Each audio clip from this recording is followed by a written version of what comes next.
Hello and welcome to ideas forum. ನಾನು ನಿಮ್ಮ ಅಮರೇಶ್. ಇವತ್ತು ನಾವು NCERT 9ನೇ ತರಗತಿಯ 6ನೇ ಚಾಪ್ಟರ್ ಪಾಪ್ಯುಲೇಷನ್ ಅಥವಾ ಜನಸಂಖ್ಯೆಯನ್ನು ನಾವು ಡಿಸ್ಕಷನ್ ಮಾಡೋಣಂತೆ. ಈ ಒಂದು ವಿಡಿಯೋ ಪಾರ್ಟ್ 1 ಆಗಿರ್ತೈತಿ. ಹಾಗೆ ನಮ್ಮ ಟೆಲಿಗ್ರಾಮ್ ಚಾನಲ್ ಐಡಿಯಾಸ್ ಫೋರಮ್ ಇನ್ನೂ ಯಾರ್ಯಾರು ಜಾಯ್ನ್ ಆಗಿಲ್ಲ ಈ ಕೂಡಲೇ ಜಾಯ್ನ್ ಆಗಿರಿ. ಸರ್, ಜಾಯ್ನ್ ಆಗೋದ್ರಿಂದ ಏನಾದರೂ ಬೆನಿಫಿಟ್ಸ್? ಎಸ್, ಅಫ್ಕೋರ್ಸ್ ನಿಮಗೆ ಬೆನಿಫಿಟ್ಸ್ ಇದೆ.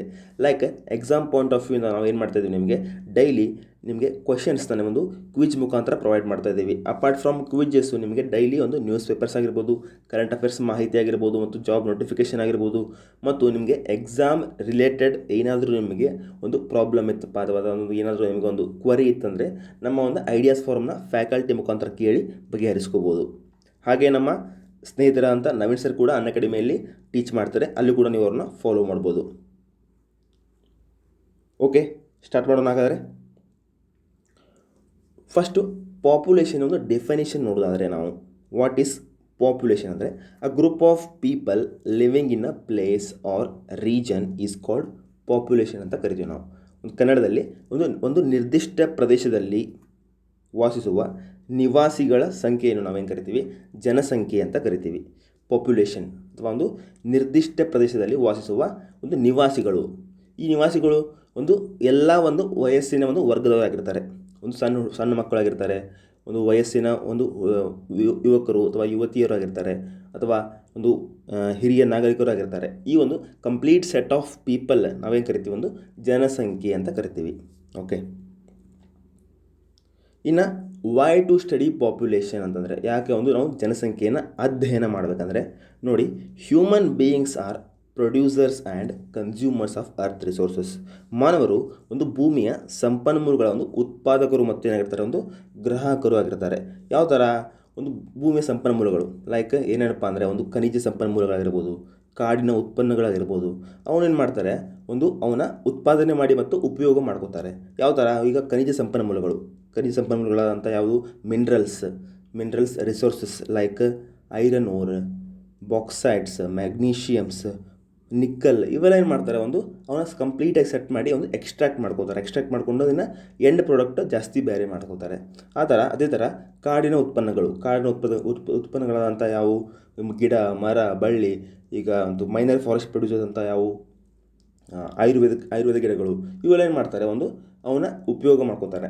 ಸೊ ಈ ಥರ ಉತ್ಪಾದನೆ ಮತ್ತು ಉಪಯೋಗ ಮಾಡ್ಕೋತಾನೆ. ಉತ್ಪಾದನೆ ಮತ್ತು ಉಪಯೋಗ ಎದಕ್ಕೆ ಮಾಡ್ಕೋತಾನೆ ಅಂದರೆ ಆರ್ಥಿಕತೆ ಮತ್ತು ಸಮಾಜವನ್ನು ಬೆಳೆಸಲಿಕ್ಕೆ, ತನ್ನಲ್ಲಿರುವಂಥ ಸುತ್ತಮುತ್ತಲ ಇರುವಂಥ ಆರ್ಥಿಕತೆ ಮತ್ತು ಸಮಾಜವನ್ನು ಅವನು ಬೆಳೆಸಲಿಕ್ಕೆ ಏನು ಮಾಡ್ತಾನೆ?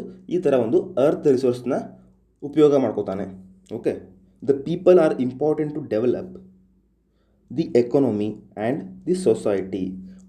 ಅವನ ಆರ್ಥಿಕತೆ ಮತ್ತು ಸಮಾಜವನ್ನು ಬೆಳೆಸಲಿಕ್ಕೆ ಈ ಥರ ಅರ್ತ್ ರಿಸೋರ್ಸ್ನ ಉಪಯೋಗ ಮತ್ತು ಉತ್ಪಾದನೆ ಮಾಡ್ಕೋತಾನೆ.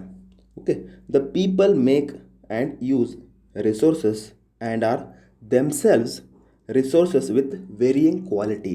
ಅಪಾರ್ಟ್ ಫ್ರಮ್ ಅರ್ತ್ ರಿಸೋರ್ಸ್ನ ಉತ್ಪಾದನೆ ಮತ್ತು ಉಪಯೋಗ ಮಾಡಿಕೊಂಡು ಹೊರತುಪಡಿಸಿ ಏನಪ್ಪ ಅಂದರೆ ಅವನೇ ರಿಸೋರ್ಸ್ ಆಗ್ತಾನೆ, ಮಾನವನೇ ಸಂಪನ್ಮೂಲ ಆಗ್ತಾನೆ. ಯಾವ ಥರ?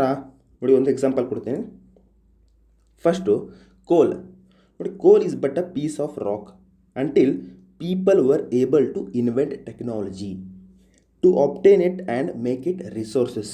ಫಸ್ಟ್ ನೋಡಿ, ನಮಗೆ ಕೋಲ್ ಅಂದರೆ ಗೊತ್ತಿದ್ದಿಲ್ಲ. ಕೋಲ್ ಅಂದರೆ ಏನಪ್ಪ ಅಂತ ಅದು ಒಂಥರ ನಾವು ಏನು ಮಾಡಿದ್ವಿ? ಸಣ್ಣ ಪೀಸ್ ಆಫ್ ರಾಕ್ ಅಂತ ತಗೊಂಡಿದ್ವಿ. ಜಸ್ಟ್ ಕಲ್ಲು, ಇದೊಂಥರ ಕಲ್ಲಪ್ಪ ಅಂತ ತಗೊಂಡಿದ್ವಿ. ಯಾವಾಗ ನಮ್ಗೆ ಮಹತ್ವ ಗೊತ್ತಾಯಿತು, ಅದರ ವಿಶೇಷತೆ ಗೊತ್ತಾಯ್ತಪ್ಪ ಅಂದರೆ ನಮಗೆ ಬುದ್ಧಿಮಟ್ಟ ಬೆಳೀತಾ. ಯಾವಾಗ ಅಂದರೆ ನಾವು ಬರ್ನ್ ಮಾಡಿದಾಗ ನಮಗೆ ಎನರ್ಜಿ ಬಂತು. ಈ ಎನರ್ಜಿ ಮುಖಾಂತರ ಏನು ಮಾಡ್ತೀವಿ ನಾವು? ಈ ಎನರ್ಜಿಯಿಂದ ನಮಗೆ ಅಪ್ಲಿಕೇಶನ್ ಭಾಳ ಐತಪ್ಪ. ಓಕೆ, ಈ ಎನರ್ಜಿಯಿಂದ ನಾವು ಇದು ಬರ್ನ್ ಮಾಡಿದರೆ ಇದರಿಂದ ಎನರ್ಜಿ ಬರ್ತೈತಿ. ಆ ಎನರ್ಜಿ ನಾವು ಏನು ಮಾಡ್ತೀವಿ? ಬೇರೆ ಬೇರೆ ಅಪ್ಲಿಕೇಶನ್ಗೆ ಯೂಸ್ ಮಾಡ್ತೀವಿ ಅಂತ ಗೊತ್ತಾಯಿತು. ಯಾವಾಗ ಟೆಕ್ನಾಲಜಿ ಗೊತ್ತಾಯ್ತು ನಮಗೆ. ಸೊ ಮಾನವನ ಬುದ್ಧಿಮಟ್ಟ ಬೆಳ್ಕೊಂತ ಏನಾಯ್ತು? ಟೆಕ್ನಾಲಜಿ ಕಂಡಿಡಿದ. ಆ ಟೆಕ್ನಾಲಜಿ ಏನಪ್ಪ ಅಂದರೆ ಅದು ರಿಸೋರ್ಸ್ ಆಗಿದೆ. ಸೊ ಈ ಥರ ಮಾನವನ ಶಿಕ್ಷಣ ಮತ್ತು ಒಳ್ಳೆಯ ಶಿಕ್ಷಣ ಮತ್ತು ಒಳ್ಳೆಯ ಆರೋಗ್ಯ, ಒಳ್ಳೆಯ ಮತ್ತು ಸ್ಕಿಲ್ಸ್ ಡೆವಲಪ್ಮೆಂಟ್ ಇತ್ತಪ್ಪ ಏನಂದರೆ ಅವನಿಗೆ ಏನಪ್ಪ ಅಂದರೆ ಅವನೇ ರಿಸೋರ್ಸ್ ಆಗ್ತಾನೆ, ಅವನೇ ಸಂಪನ್ಮೂಲ ಆಗ್ತಾನೆ. ಮಾನವನೇ ಸಂಪನ್ಮೂಲ. ಓಕೆ, ಇನ್ನು natural events like flood or a tsunami becomes disaster only when they affect a crowded village or town. ನೋಡಿ, ಇವೆಲ್ಲ ಈಗ ಸುನಾಮಿ, ಓಕೆ, ಸುನಾಮಿ ಆಗಿರ್ಬೋದು, ಫ್ಲಡ್ ಆಗಿರ್ಬೋದು, ಮತ್ತು ಈಗ ಅರ್ತ್ಕ್ವೇಕ್ ಆಗಿರ್ಬೋದು, ಅಥವಾ ಸೈಕ್ಲೋನ್ ಆಗಿರ್ಬೋದು.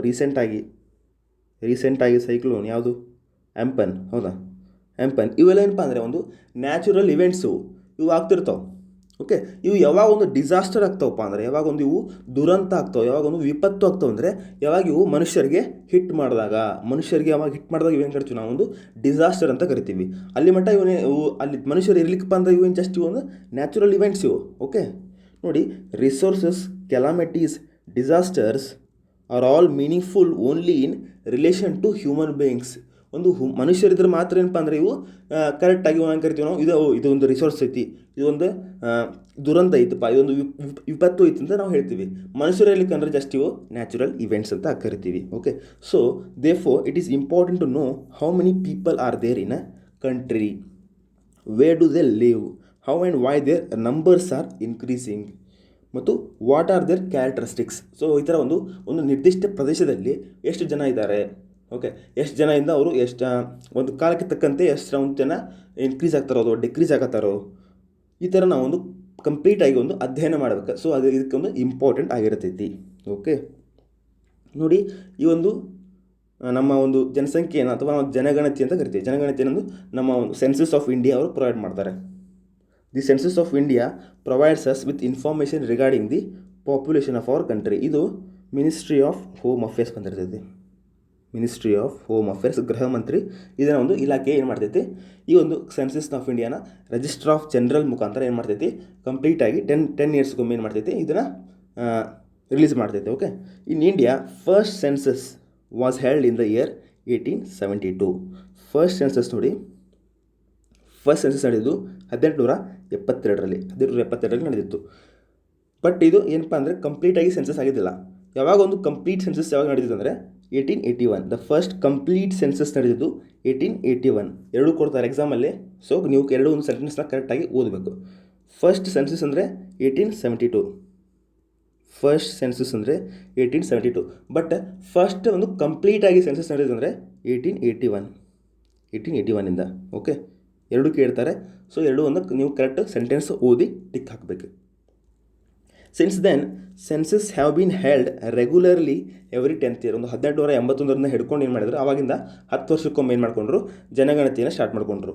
The Indian census is the most comprehensive source of demographic, social and economic data. ನಮ್ಮ ಒಂದು ಜನಗಣತಿ ಏನಪ್ಪ ಅಂದರೆ ಕಂಪ್ಲೀಟ್ ಸೆಟ್ ಆಫ್ ಡಾಟಾ ಇದೆ. ಯಾವುದಾದ್ರೂ ಒಂದು ಲಿಂಗಾನುಪಾತ, ಒಂದು ಸಾಕ್ಷರತೆ ಲೆವೆಲ್, ಎಷ್ಟು ಜನ ಒಂದು ಮಹಿಳೆಯರು, ಎಷ್ಟು ಜನ ಒಂದು ಪುರುಷರು, ಎಷ್ಟು ಜನ ಒಂದು ವರ್ಕಿಂಗ್ ಏಜ್ ಪಾಪ್ಯುಲೇಷನ್ ಎಷ್ಟು ಜನ ಇದ್ದಾರೆ, ಈ ಥರ ಒಂದು ಕಂಪ್ಲೀಟ್ ಡಾಟಾ ಇದು ಕೊಡ್ತೈತಿ. ಡೆಮೋಗ್ರಫಿ ಅಂತ ಹೇಳ್ತೇವೆ ನಾವು. ಜಸ್ಟು ಈ ಡೆಮೋಗ್ರಫಿ ಜನಸಂಖ್ಯೆಯ ಒಂದು ಶಾಸ್ತ್ರವನ್ನು, ಜನಸಂಖ್ಯೆಯನ್ನು ಒಂದು ಅಧ್ಯಯನ ಮಾಡಲಿಕ್ಕೆ ಏನು ಕರೀತಾರೆ ಅಂದರೆ ಜನಸಂಖ್ಯಾಶಾಸ್ತ್ರ ಅಂತ ಕರೀತಾರೆ. ಜಸ್ಟ್ ಜನಸಂಖ್ಯೆಯನ್ನು ಅಧ್ಯಯನ ಮಾಡಲಿಕ್ಕೆ ಜನಸಂಖ್ಯಾಶಾಸ್ತ್ರ ಅಥವಾ ಏನು ಕರಿತೀವಿ ನಾವು ಡೆಮೋಗ್ರಫಿ ಅಂತ ಕರಿತೀವಿ. ಡೆಮೋಗ್ರಫಿ, ಜನಸಂಖ್ಯಾಶಾಸ್ತ್ರ. ಓಕೆ, ಇನ್ನು we are primarily concern with 3 major questions. ಈ ಥರ ನಾವು ಜನಸಂಖ್ಯೆನ ಒಂದು ವಿಧಗಳಾಗಿ ನಾವು ಏನು ಮಾಡ್ತೀವಿ, ಒಂದು ವಿಂಗಡಣೆ ಮಾಡ್ಕೊಂಡು ಬರ್ತೀವಿ. First population size and distribution ಆಗಿ. ಫಸ್ಟ್ ಯಾವ ಥರ ಒಂದು ಜನಸಂಖ್ಯೆಯ ಗಾತ್ರ ಮತ್ತು ಹಂಚಿಕೆ ಯಾವ ಥರ ಹಬ್ಬಿದೆ ಅಂತ. Second one population growth and process of population changes. ಜನಸಂಖ್ಯೆಯ ಬೆಳವಣಿಗೆ ಮತ್ತು ಜನಸಂಖ್ಯೆಯ ಬದಲಾವಣೆಯ ಒಂದು ಪ್ರಕ್ರಿಯೆಗಳು, ಯಾವ ಥರ ಒಂದು ಕಾಲಕ್ಕೆ ತಕ್ಕಂತೆ ಜನಸಂಖ್ಯೆ ಬೆಳವಣಿಗೆ ಆಗ್ತಿತ್ತು ಅಂತ. ಥರ್ಡ್ ಒನ್ ಏನಪ್ಪ ಅಂದರೆ characteristics or qualities of the population. ಯಾವ ಥರ ಒಂದು ಜನಸಂಖ್ಯೆ ಏನಪ್ಪ ಅಂದರೆ ಅದೊಂದು ಗುಣಲಕ್ಷಣಗಳು ಯಾವ ಥರ ಇದಾವೆ ಅಂತ. ಲೈಕ್ ಒಂದು ಲಿಂಗಾನುಪಾತ ಯಾವ ಥರ ಇದೆ, ಒಂದು ಲಿಟ್ರಸಿ ರೇಟ್ಸ್ ಯಾವ ಥರ ಇದೆ, ಸೆಕ್ಸ್ ಕಂಪೋಸಿಷನ್ ಯಾವ ಥರ ಇದೆ, ಆಕ್ಯುಪೇಷನ್ ಸ್ಟ್ರಕ್ಚರ್ ಯಾವ ಥರ ಇದೆ, ಮೀನ್ಸ್ ಒಂದು ವರ್ಕಿಂಗ್ ಏಜ್ ಪಾಪ್ಯುಲೇಷನ್ ಯಾವ ಥರ ಇದೆ ಅಂತ ನಾವು ನೋಡಬೇಕಾಗತ್ತೆ. ಈ ಒಂದು ಪಾರ್ಟ್ 1 ನಾನು ಏನು ಮಾಡ್ತಾಯಿದ್ದೇನೆ, ಪಾಪ್ಯುಲೇಷನ್ ಸೈಜ್ ಫಸ್ಟ್ ಫ್ಯಾಕ್ಟರ್ ನಾನು ಎಕ್ಸ್ಪ್ಲೈನ್ ಮಾಡ್ತಾ ಇದ್ದೇನೆ. ಪಾಪ್ಯುಲೇಷನ್ ಸೈಜ್ ಆ್ಯಂಡ್ ಡಿಸ್ಟ್ರಿಬ್ಯೂಷನ್, ಜನಸಂಖ್ಯೆಯ ಗಾತ್ರ ಮತ್ತು ಹಂಚಿಕೆ ನಾನು ಡಿಸ್ಕಷನ್ ಮಾಡ್ತಾ ಇದ್ದೇನೆ.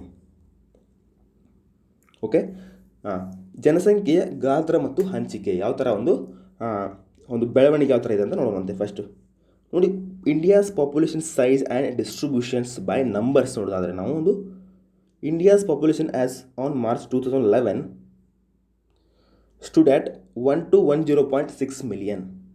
ಎಷ್ಟಪ್ಪ ಅಂದರೆ ಒಂದು 1710.6 ಮಿಲಿಯನ್. ಇದು ಎಷ್ಟಪ್ಪ ಅಂದರೆ 121 ಕೋಟಿ ಜನಸಂಖ್ಯೆ ನಮ್ಮ ಇಂಡಿಯಾದಲ್ಲಿ. ಎಲ್ಲಿ ಯಾವಾಗ 2011 ಸೆನ್ಸಸ್ ಪ್ರಕಾರ. Okay, which accounts 17.5% of the world's population. Means ಇದು ಏನಪ್ಪ ಅಂದರೆ ಈ 121 ಕೋಟಿ ಜನಸಂಖ್ಯೆ ಇದೆಯಲ್ಲ, ಇದು ವರ್ಲ್ಡಲ್ಲಿ 17.5% ಶೇರ್ ಮಾಡ್ಕೋತೈತಿ. ಓಕೆ, ಮೀನ್ಸ್ ಈಗ ವರ್ಲ್ಡಲ್ಲಿ 100 ಜನ ಇದ್ದಾರೆ ಅಂತಿಕೋರಿ. ವರ್ಲ್ಡಲ್ಲಿ 100 ಜನ ಇದ್ದರೆ 17.5 ಅದಾವ ಏನು ಕರಿತೀವಿ, 18 ಜನ ಏನಪ್ಪ ಅಂದರೆ ನಮ್ಮ ಇಂಡಿಯಾದವರು ಅದಾರೆ. Okay, these 1.21 billion people are unevenly distributed. ನೋಡಿ, ಈ ಒಂದು 121 ಕೋಟಿ ಜನಸಂಖ್ಯೆ ಇದೆಯಲ್ಲ, ಇದು ಕಂಪ್ಲೀಟಾಗಿ ಒಂದು ಕರೆಕ್ಟಾಗಿ ಸಮನಾಗಿ ಒಂದು ಎಲ್ಲ ಕಡೆ ಹಬ್ಬಿಲ್ಲ. ಇದು ಏನಪ್ಪ ಅಂದರೆ ಒಂದು ಅನ್ಇವನ್ ಡಿಸ್ಟ್ರಿಬ್ಯೂಟೆಡ್. ಒಂದು ಕಡೆ ಒಂದು ರಾಜ್ಯದಲ್ಲಿ ಸಪ್ರೇಟ್ ಒಂದು ಜಾಸ್ತಿ ಇದ್ದರೆ, ಇನ್ನೊಂದು ರಾಜ್ಯದಲ್ಲಿ ಅತಿ ಕಡಿಮೆ ಇದ್ದಾರೆ. ಈ ಥರ ಅನ್ಇವನ್ಲಿ ಡಿಸ್ಟ್ರಿಬ್ಯೂಟ್ ಆಗಿದ್ದಾರೆ. Over our countries vast area of 3.28 million square kilometer which accounts for 2.4% of the world's area.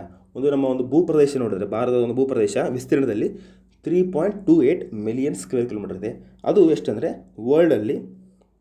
ವರ್ಲ್ಡಲ್ಲಿ just 2.4%ನ share ಮಾಡ್ಕೋತೈತಿ. Means 100 ಇತ್ತಪ್ಪ ಅಂದರೆ ವರ್ಲ್ಡಲ್ಲಿ 100% ಇತ್ತಂದರೆ ಜಸ್ಟ್ ನಮ್ಮದು ಒಂದು ಇಂಡಿಯಾ ವಿಸ್ತೀರ್ಣದಲ್ಲಿ 2.4%ನ ಶೇರ್ ಮಾಡ್ತೈತಿ. ಓಕೆ, ಹಾಂ, ಜಸ್ಟ್ ಪೈ ಡಯಾಗ್ರಾಮ್ ಮುಖಾಂತರ ನೋಡುವಂಥ ಪಾಪ್ಯುಲೇಷನ್ 17.5% ಇದೆ ವರ್ಲ್ಡಲ್ಲಿ. ಇನ್ನು ಏರಿಯಾ ವೈಸ್ ನೋಡಿದ್ರೆ ಇಂಡಿಯಾ ಜಸ್ಟ್ 2.4% ಇದೆ. ಓಕೆ, ಇನ್ನು ಹೈಯೆಸ್ಟ್ ಸ್ಟೇಟ್ ಯಾವಪ್ಪ ಅಂದರೆ ಫಸ್ಟ್ ಬರೋದೆ ನಮ್ಮ UP ಉತ್ತರ ಪ್ರದೇಶ್ 16% ಇದೆ. Second Maharashtra, third Bihar, fourth one West Bengal, fifth one Andhra Pradesh according to ಇದು 2011 ಸೆನ್ಸಸ್. Okay, just ನೆನಪಿಟ್ಕೊಳ್ಳಿ. ಈ ಒಂದು ಚಾಪ್ಟರಲ್ಲಿ ಏನಪ್ಪ ಮೇನ್ ಒಂದು ಪಾಪ್ಯುಲೇಷನಲ್ಲಿ ಏನು ಎಕ್ಸಾಮ್ ಪಾಯಿಂಟ್ ಆಫ್ ವ್ಯೂಯಿಂದ ನಾವು ಏನು ಕಲಿಬೇಕಂದ್ರೆ ಆಲ್ಮೋಸ್ಟ್ ಏನಪ್ಪ ಅಂದರೆ ಡಾಟಾ ಏನಪ್ಪ ಆಲ್ಮೋಸ್ಟ್ ಇಲ್ಲಿ ಒಂದು ಲಿಟ್ರಸಿ ರೇಟ್ಸ್, ಲಿಂಗಾನುಪಾತ, ಜನಸಾಂದ್ರತೆ, ಈ ಥರ ಆಲ್ಮೋಸ್ಟ್ ಏನಪ್ಪ ಅಂದರೆ ಒಂದು ಸೆನ್ಸಸ್ ಇದು ಒಂದು 10 ವರ್ಷಕ್ಕೊಮ್ಮೆ ಇರುತ್ತಲ್ಲ. ಸೊ ಇದು ಏನು ಮಾಡ್ತಾರೆ ಇಲ್ಲಿ ಕಂಪ್ಲೀಟಾಗಿ ಒಂದು ಡಾಟಾನೇ ಏನು ಮಾಡ್ತಾರೆ ಇಲ್ಲಿ ಈ ಒಂದು ಚಾಪ್ಟರಲ್ಲಿ ಆಲ್ಮೋಸ್ಟ್ ಕ್ವಶನ್ಸ್ನ ಕೇಳ್ತಾರೆ. ಓಕೆ, ಲೈಕ್ ಲಿಂಗಾನುಪಾತ ಎಷ್ಟಿದೆ ಅಂತ ಆಗಲೇ ಹೇಳಿದೆ ನಿಮಗೆ, ಈ ಥರ ಒಂದು ಕ್ವಶನ್ನ ಕೇಳ್ತಾರೆ. ಹಾಂ, okay, the 2011 census data reveal that Uttar Pradesh with a population size 199 million is the most populous state of India. Uttar Pradesh accounts for about 16% of the country's population. ನೋಡಿ, ಉತ್ತರ ಪ್ರದೇಶ 16% ಶೇರ್ ಮಾಡ್ತೈತೆ. ನಮ್ಮ ಒಂದು 100 ಜನ ಇದ್ದಾರೆ ಅಂದ್ಕೋರಿ, ಇಂಡಿಯಾದಲ್ಲಿ 100 ಜನ ಇದ್ದರೆ ಆ 100 ಜನರಲ್ಲಿ 16 ಜನ ಏನಪ್ಪ ಅಂದರೆ UP ದವರು ಇದ್ದಾರೆ. ಓಕೆ, ಎಷ್ಟಂದರೆ 199 million people. On the other hand, the Himalayan state of Sikkim has a population of just 0.6 million and Lakshadweep has only 64,429. ಈಗ ಹಿಮಾಲಯನ್ ಸ್ಟೇಟ್ ಅದು ಸಿಕ್ಕಿಂ ನೋಡಿದ್ರೆ ಜಸ್ಟ್ 0.6 ಮಿಲಿಯನ್. ಮೀನ್ಸ್ ಅಂದರೆ ಒಂದು 1 ಮಿಲಿಯನ್ ಅಂದರೆ 10 ಲ್ಯಾಕ್ಸ್. ಓಕೆ, 10 ಲ್ಯಾಕ್ಸ್, ಜಸ್ಟ್ 6 ಲ್ಯಾಕ್ಸ್ ಜನ ಇಲ್ಲಿ ಸಿಕ್ಕಿಮಲ್ಲಿ ನೋಡ್ತೀವಿ ನಾವು. ಇನ್ನು 64,429 ಜನ ಇಲ್ಲಿ ನೋಡ್ತೀವಿ ಒಂದು ಲಕ್ಷದ್ವೀಪ ಐಲ್ಯಾಂಡಲ್ಲಿ ನೋಡ್ತೀವಿ, ದ್ವೀಪಗಳಲ್ಲಿ ನೋಡ್ತೀವಿ. ಆಲ್ಮೋಸ್ಟ್ ಏನಂದರೆ ಒಂದು ವೇರಿ ಇದೆ. UPಯಲ್ಲಿ 199 ಮಿಲಿಯನ್ ಪೀಪಲ್ ಇದ್ದರೆ ಜಸ್ಟ್ ಇದು 1% ಆಗಲ್ಲ ಅಷ್ಟು ನಾವು ಎಲ್ಲಿ ನೋಡ್ತೀವಿ, ಒಂದು ಲಕ್ಷದ್ವೀಪ ಅಥವಾ ಒಂದು ಸಿಕ್ಕಿಮಲ್ಲಿ ನೋಡ್ತೀವಿ. ಈ ಥರ ಒಂದು ವೇರಿ ಆಗಿದೆ, ಅನ್ಯವನ್ನು ಡಿಸ್ಟ್ರಿಬ್ಯೂಟ್ ಆಗಿದೆ. Almost half of India's population ನೋಡಿ, half of India's population lives in just 5 states. Okay, just ಒಂದು 121 ಕೋಟಿ ಜನಸಂಖ್ಯೆಯಲ್ಲಿ ಒಂದು ಅರ್ಧ 50% ಅಂದರೆ ಎಷ್ಟು 60+ ಕೋಟಿ ಎಷ್ಟಪ್ಪ ಅಂದರೆ 60+ ಕೋಟಿ ಆಲ್ಮೋಸ್ಟ್ ಏನಂದರೆ ಒಂದು 5 ಸ್ಟೇಟ್ಸಲ್ಲಿ ಮಾತ್ರ ಒಂದು ರೆಕಗ್ನೈಸ್ ಆಗಿದೆ. ಅಲ್ಲೇ ನಾವು ಜಾಸ್ತಿ ನೋಡ್ತೀವಿ. ಯಾವ ಅಂದರೆ ಉತ್ತರ ಪ್ರದೇಶ, ಮಹಾರಾಷ್ಟ್ರ, ಬಿಹಾರ್, ವೆಸ್ಟ್ ಬೆಂಗಾಲ್, ಟಾಪ್ 5 ಸ್ಟೇಟ್ಸಲ್ಲಿ ನಾವು 50% ಪಾಪ್ಯುಲೇಷನ್ನ ಈ ಒಂದು 5 ಸ್ಟೇಟ್ಸಲ್ಲಿ ಮಾತ್ರ ನಾವು ನೋಡ್ತೀವಿ. ಓಕೆ, ಇನ್ನು ರಾಜಸ್ಥಾನ ನೋಡಿ, ಭೂಪ್ರದೇಶದಲ್ಲಿ ಅತ್ಯಂತ ಏನಪ್ಪ ಅಂದರೆ ದೊಡ್ಡದಾದ ಒಂದು ರಾಜ್ಯ ಇದು. ಓಕೆ, ಭೂಪ್ರದೇಶದಲ್ಲಿ ಅತ್ಯಂತ ದೊಡ್ಡದಾದ ರಾಜ್ಯ ಆಗಿದ್ದು ಕೂಡ ಜಸ್ಟ್ ಓನ್ಲಿ ಏನಂದರೆ 5.5% ಆಫ್ ದಿ ಪಾಪ್ಯುಲೇಷನ್ ಇದನ್ನು ಶೇರ್ ಮಾಡ್ಕೋತೈತಿ. ಓಕೆ, ಜಸ್ಟ್ ಯಾಕಪ್ಪ ಈ ಒಂದು ಅನ್ಇವನ್ ಡಿಸ್ಟ್ರಿಬ್ಯೂಷನ್ ಎದಕ್ಕಪ್ಪ ಅಂದರೆ ಜಸ್ಟ್ ನಾವು ಮುಂದೆ ಕಲಿತೀವಿ, ನೋಡ್ಕೊಂಡು ಬರೋಣಂತೆ. ಇನ್ನು ಓವರಾಲ್ ಒಂದು ವರ್ಲ್ಡ್ ನೋಡ್ಕೊಂತಾದ್ರೆ ಫಸ್ಟ್ ಕಂಟ್ರಿ ಚೀನಾ ಇದೆ, ಸೆಕೆಂಡು ಇಂಡಿಯಾ. ಬಸ್ಟ್ ಇದು ನಾವೇನು ಮಾಡ್ತೀವಿ, ಇದನ್ನು 2026ರಲ್ಲಿ according to UN data UN data, United Nation ಡಾಟಾದಲ್ಲಿ 2026ರಲ್ಲಿ ಇಂಡಿಯಾ ಏನು ಮಾಡ್ತೈತಿ, ಒಂದು ಪಾಪ್ಯುಲೇಷನಲ್ಲಿ ಏನು ಮಾಡ್ತೈತಿ, ಚೀನಾನ ಕ್ರಾಸ್ ಮಾಡಿ ಫಸ್ಟ್ 1ನೇ ಸ್ಥಾನ ತೊಗೋತೈತಿ. ಓಕೆ, ಜಸ್ಟ್ ಭಾಳಿಲ್ಲ ನಾವೀಗ ಓಕೆ, ಫಸ್ಟ್ ಚೀನಾ ಇದೆ ಅಕಾರ್ಡಿಂಗ್ ಟು 2011 ಸೆನ್ಸಸ್. ಇದು first China, second India, third US ಇದೆ, fourth one Indonesia, fifth one Brazil, top 5, ಆಮೇಲೆ ಸಿಕ್ಸ್ತ್ ಪಾಕಿಸ್ತಾನ ಇದೆ ನೋಡಿ. ಜಸ್ಟ್ ಗ್ಲ್ಯಾನ್ಸ್ ಇರಲಿ ನಿಮಗೆ. ಓಕೆ, ಇನ್ನು ಒಂದು ಪಾಪ್ಯುಲೇಷನ್ ಒಂದು ಹಂಚಿಕೆ ಯಾವ ಥರ ಒಂದು ಡೆನ್ಸಿಟಿ ಮುಖಾಂತರ ನೋಡೋದಾದರೆ ನೋಡಿ, ಪಾಪ್ಯುಲೇಷನ್ ಡೆನ್ಸಿಟಿ ಅಥವಾ ಏನು ಕರಿತೀವಿ ನಾವು, ಒಂದು ಜನಸಾಂದ್ರತೆ ಅಂತ ಕರಿತೀವಿ. Provides a better picture of the uneven distribution. ಈ ಥರ ಒಂದು ಅನ್ಇವನ್ ಡಿಸ್ಟ್ರಿಬ್ಯೂಷನ್ನ ಯಾವ ಥರ ಒಂದು ನಾವು ಕರೆಕ್ಟ್ ಪಿಕ್ಚರ್ ಯಾವುದು ಕೊಡ್ತೇವೆ ಅಂದರೆ ಒಂದು ಜನಸಾಂದ್ರತೆ ಅಥವಾ ಏನು ಕರಿತೀವಿ, ಪಾಪ್ಯುಲೇಷನ್ ಡೆನ್ಸಿಟಿ ಅಂತ ಕರಿತೀವಿ. ಜಸ್ಟ್ ಒಂದು ಡೆಫಿನೇಷನ್ ನೋಡಿದ್ರೆ, population density it is calculated as the number of persons per unit area. ಅಥವಾ ಏನು ಕರಿತೀವಿ ನಾವು ಪ್ರತಿಯೊಂದು ಚದರ ಕಿಲೋಮೀಟರ್, ಒಂದು ಈಗ ಸ್ಕ್ವೇರ್ ಕಿಲೋಮೀಟರ್ ನೋಡಿದ್ರೆ ಪ್ರತಿಯೊಂದು ಚದರ ಕಿಲೋಮೀಟರ್ಗೆ ಅಲ್ಲಿ ಒಂದು ವಾಸಿಸುವ ಜನಸಂಖ್ಯೆ ಏನು ಕರಿತೀವಿ ನಾವು, ಒಂದು ಜನಸಾಂದ್ರತೆ ಅಂತ ಕರಿತೀವಿ. ಪ್ರತಿ ಒಂದು ಚದರ ಕಿಲೋಮೀಟರ್ ಅಥವಾ ಒಂದು ಸ್ಕ್ವೇರ್ ಕಿಲೋಮೀಟರ್ಗೆ ಅಲ್ಲಿರುವಂಥ ಒಂದು ಜನರು, ಆ ಒಂದು ನಿರ್ದಿಷ್ಟ ಪ್ರದೇಶದಲ್ಲಿ ವಾಸಿಸುವಂಥ ಒಂದು ಜನರಿಗೆ ನಾವೇನು ಕರಿತೀವಿ, ಆ ಒಂದು ಸಂಖ್ಯೆಯನ್ನು ನಾವು ಜನಸಾಂದ್ರತೆ ಅಂತ ಕರಿತೀವಿ, ಅಥವಾ ಒಂದು ಪಾಪ್ಯುಲೇಷನ್ ಡೆನ್ಸಿಟಿ ಅಂತ ಕರಿತೀವಿ. Just number of persons per unit area, ಅಥವಾ ಒಂದು ಸೆಂಟಿಮೀಟರ್ ಸ್ಕ್ವೇರ್ ಆಗಿರ್ಬೋದು, ಒಂದು ಸ್ಕ್ವೇರ್ ಸೆಂಟಿಮೀಟರ್ ಆಗಿರ್ಬೋದು, ಸ್ಕ್ವೇರ್ ಕಿಲೋಮೀಟರ್ ಆಗಿರ್ಬೋದು. Okay, India is one of the most densely populated countries in the world ಆಗಿದೆ. ಆಲ್ಮೋಸ್ಟು ನಮ್ಮ ಇಂಡಿಯಾ ಏನಪ್ಪ ಅಂದರೆ ಜಸ್ಟ್ ಪ್ರಪಂಚದಲ್ಲಿ ಏನಂದರೆ ಒಂದು ಅತಿ ಹೆಚ್ಚು ಜನಸಾಂದ್ರತೆ ಇರುವಂಥ ಒಂದು ದೇಶ ಆಗಿದೆ. ಇನ್ನು ಡೆನ್ಸಿಟಿ ಪಾಪ್ಯುಲೇಷನ್ ನೋಡೋದಾದರೆ ಒಂದು ಮ್ಯಾಪ್ ಮುಖಾಂತರ 2000 ಅಕಾರ್ಡಿಂಗ್ ಟು 2011 ಸೆನ್ಸಸ್ ನೋಡಿದ್ರೆ ಮ್ಯಾಪ್ ಮುಖಾಂತರ ನೋಡಿ. ಫಸ್ಟು ಓಕೆ, ಜಸ್ಟ್ ಜೂಮ್ ಮಾಡ್ತೀನಿ. ನೋಡಿ, ಆಲ್ಮೋಸ್ಟ್ ಬಿಹಾರ್, ವೆಸ್ಟ್ ಬೆಂಗಾಲ್ ಮತ್ತು ಇನ್ನೊಂದು ಸಣ್ಣದಿಲ್ಲ ನಮ್ಮ national capital territory Delhi. Okay, ನಮ್ಮ ಒಂದು ಕ್ಯಾಪಿಟಲ್ ಡೆಲ್ಲಿ ಆಲ್ಮೋಸ್ಟ್ ಏನಂದರೆ ಅಬೌವ್ 1000 ಏನಂದರೆ ಒಂದು ಜಾಸ್ತಿ ಕ್ರಾಸ್ ಮಾಡಿದ್ದಾರೆ. Number of persons per square kilometre, ಒಂದು ಚದರ ಕಿಲೋಮೀಟರಲ್ಲಿ ಅತಿ ಹೆಚ್ಚು 1000ಕ್ಕಿಂತ ಹೆಚ್ಚು ಒಂದು ಜನರು ವಾಸಿಸುವ ಒಂದು ಪ್ರದೇಶ ಏನಪ್ಪ ಅಂದರೆ ಜನಸಾಂದ್ರತೆ ಅಂತ ಕರಿತೀವಿ ನಾವು. ಓಕೆ, ಬಿಹಾರ್ ನೋಡಿ 1102 ಜನ ಪ್ರತಿ ಒಂದು ಸ್ಕ್ವೇರ್ ಕಿಲೋಮೀಟರಲ್ಲಿ. ವೆಸ್ಟ್ ಬೆಂಗಾಲ್ 1029. ಇನ್ನು ಯೂನಿಯನ್ ಟೆರಿಟರಿ ಎಷ್ಟು ಗೊತ್ತಾ? ಯೂನಿಯನ್ ಟೆರಿಟರಿ ಇದು 11,000 ನೋಡಿ, ಲೆಕ್ಕ ಹಾಕಿ 11,000 ಜನ ಪ್ರತಿ ಒಂದು ಸ್ಕ್ವೇರ್ ಕಿಲೋಮೀಟರಲ್ಲಿ ಅಲ್ಲಿ ವಾಸಿಸ್ತಾರೆ. ಓಕೆ, ಇದು ನಮ್ಮ ಕರ್ನಾಟಕ ನೋಡಿದ್ರೆ ಜಸ್ಟ್ ಇವು ಇಂಪಾರ್ಟೆಂಟ್ ಇರ್ತಾವೆ. ಕರ್ನಾಟಕದ್ದು ನೋಡಿ ಡೆನ್ಸಿಟಿ ಎಷ್ಟಂದರೆ ಎವ್ರೇಜು 319, ಎಕ್ಸಾಮಲ್ಲಿ ಕೇಳ್ತಾರೆ, ಇಂಪಾರ್ಟೆಂಟ್ ಆಗಿರ್ತೈತೆ. ಓಕೆ, ಕರ್ನಾಟಕದ ಜನಸಾಂದ್ರತೆ 319 ಮೀನ್ಸ್ 319, 319 ಜನ ಏನಪ್ಪ ಅಂದರೆ ಪ್ರತಿ ಸ್ಕ್ವೇರ್ ಕಿಲೋಮೀಟರಲ್ಲಿ ಒಂದು ವಾಸಿಸ್ತಾರೆ. ಇನ್ನು ಲೀಸ್ಟ್ ಅತಿ ಲೀಸ್ಟ್ ಅಂದರೆ ಎಷ್ಟು ಅಂದರೆ ಅರುಣಾಚಲ್ ಪ್ರದೇಶ ನೋಡಿ ಜಸ್ಟ್ 17 ಇದ್ದಾರೆ, ಜಸ್ಟ್ 17. ಸೊ ಈ ಥರ ಒಂದು ಅನ್ಇವನ್ ಫುಲ್ ಡಿಸ್ಟ್ರಿಬ್ಯೂಷನ್ ಆಗಿದೆ. ಹಿಮಾಲಯನ್ ಸ್ಟೇಟ್ಸಲ್ಲಿ ನೋಡಿ ಆಲ್ಮೋಸ್ಟ್ ಏನಪ್ಪ ಅಂದರೆ ಕಡಿಮೆ ಇದೆ. ಇನ್ನು ಈ ಒಂದು ಪ್ಲೇನ್ ಏರಿಯಾದಲ್ಲಿ ಈ ಒಂದು UP, ಬಿಹಾರ್ ಮತ್ತು ಒಂದು ವೆಸ್ಟ್ ಬೆಂಗಾಲ್ ಬೆಲ್ಟಲ್ಲಿ ಆಲ್ಮೋಸ್ಟ್ ಏನಪ್ಪ ಅಂದರೆ ಒಂದು ಫುಲ್ ಆಲ್ಮೋಸ್ಟ್ 1000 ನಿಯರ್ ಇದ್ದಾರೆ. ಓಕೆ, ಸೊ ಇದು ಒಂದು ಅನ್ಇವನ್ ಯಾಕಪ್ಪ ಅಂತಂದರೆ ನೋಡೋಣ ಬನ್ನಿ. ಇನ್ನೊಂದು ಎಷ್ಟೊಂದು ಪಾಪ್ಯುಲೇಷನ್ ಹೇಳಿದಲ್ಲ, first top 5 states UP, Maharashtra, Bihar, West Bengal, Andhra Pradesh according to 2011 census ಪ್ರಕಾರ. ಓಕೆ, ನೋಡಿ, the population density of India in the year 2011 was 382 persons. 2011ರಲ್ಲಿ ನಮ್ಮ ಒಂದು ಜನಸಾಂದ್ರತೆ ಎಷ್ಟಿತ್ತಪ್ಪ ಅಂದರೆ ಭಾರತದಲ್ಲಿ 382 ಇತ್ತು. ಅದೇ ಒಂದು 2001 ಜನಗಣತಿ ಪ್ರಕಾರ 325 ಇತ್ತು.